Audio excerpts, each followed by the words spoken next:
Hello student, let's read the question. What is ITCZ? What is its significance?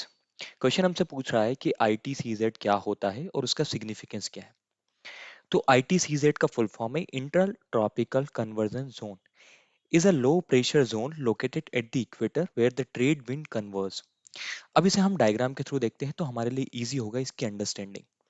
ITCZ ये रहा बीच वाला reason. अगर आप इस डायग्राम में देखें तो यहाँ पर जो नॉर्थ ईस्ट ट्रेड विंड है इस वाले डायरेक्शन से जो आ रही है, और जो साउथ ईस्ट ट्रेड विंड है ये कन्वर्ज होती है। इन कन्वर्ज के कारण क्या होता है कि यहाँ पर जो एयर है वो ऊपर की तरफ राइज होती है और यहाँ पर लो प्रेशर एरिया को क्रिएट करती है। तो ये क्या है, एक लो प्रेशर जोन है जो कि इक्वेटर पर लोकेट है, जो कि दो ट्रेड विंड के कन्वर्जेंस से हो रहा है, नॉर्थ ईस्ट ट्रेड विंड और साउथ ईस्ट ट्रेड विंड से। इसका सिग्निफिकेंस क्या होगा? इसकी अगर हम सिग्निफिकेंस की बात करें तो ये किसी भी एरिया के क्लाइमेट को काफी ज्यादा इम्पैक्ट करती है। फॉर एग्जाम्पल यहाँ पर ITCZ है, तो यहाँ पर जब एयर जो है वो ऊपर की तरफ उठेगी तो क्लाउड का फॉर्मेशन करेगी और इक्वेटर पर रेनफॉल करवाएगी, यानी कि यहाँ पर क्या होगा, रेनफॉल होगी।